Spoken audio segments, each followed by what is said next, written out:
Dear servant of God, itago niyo na lang po ako sa pangalang Kaloy. Ako po ay 39 years old, may pamilya at matagal nang nagtatrabaho sa isang pabrika. Mahigit 10 oras po akong nagtatrabaho, araw-araw para lang maitaguyod ang aking pamilya.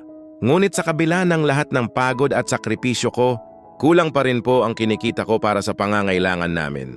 Minsan habang pauwi ako galing sa trabaho, habang nakasakay ako sa jeep, sumagi sa isip ko, hanggang kailan kaya ganito? Hanggang kailan ko kayang buhatin ang lahat ng ito? Parang lumalakas ang hangin at sumasabay ang lungkot sa dibdib ko. Servant of God, hindi ko po alam kung saan pa ako kukuha ng lakas. Gusto ko pong lumaban para sa pamilya ko pero minsan parang hindi ko na kaya. Ano po ang maipapayo ninyo para malagpasan ko ang ganitong pagsubok na hinaharap ko? Lubos ang gumagalang Kaloy. Sagot ni Servant of God, Mahal kong Kaloy, una sa lahat, salamat sa tiwala mo na ibahagi sa amin ang kwento mo. Hindi madali ang pinagdadaanan mo.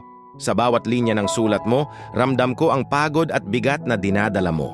Para bang araw-araw kang nasa laban, hindi lang laban sa pagod, kundi laban din sa takot, pagkabahala, at pagkalito kung may patutunguhan pa ba ang mga sakripisyong ginagawa mo. Kaloy, mahal ka ng Diyos, kaya kapit ka lang sa Kanya at huwag bibitaw. Ito ang pat na payo at salita ng Diyos para sa iyo, Santiago 1:12. Mapalad ang taong nananatiling tapat sa kabila ng mga pagsubok, sapagkat matapos siyang subukin, tatanggap siya ng putong ng buhay na ipinangako ng Diyos sa mga umiibig sa Kanya. Kaloy, ang ibig sabihin nito, hindi sayang ang pagtitiis mo. May nakalaan na gantimpala at may layunin ang bawat patak ng pawis at luha mo. 1 Corinto 10:13, walang pagsubok na dumating sa inyo na di naranasan ng lahat ng tao. Tapat ang Diyos at hindi niya ipahihintulot na kayo'y subukin ng higit sa inyong makakaya. Sa halip, pagdating ng pagsubok, gagawa siya ng paraan upang malampasan ninyo ito nang sa gayon ay makayanan ninyo. Kaloy, kahit pakiramdam mo ay sobra na, tandaan mo, hindi ka bibigyan ng Diyos ng pagsubok higit sa kakayanan mo, meaning kaya mo yan kasi kasama mo siya. Mateo 11:28.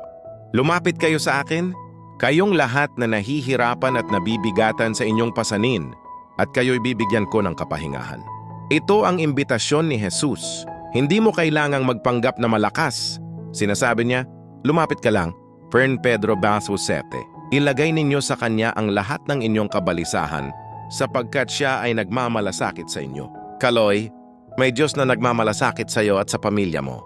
Kaya wag mong soluhin ang problema mo at wag mong kimkimin, bagkus ibigay mo lahat sa Kanya dahil ramdam niya ang bigat na nararamdaman mo. Sabi ng Kawikaan 3:5-6, tumiwala ka sa Panginoon ng buong puso mo at huwag kang manalig sa iyong sariling kaunawaan.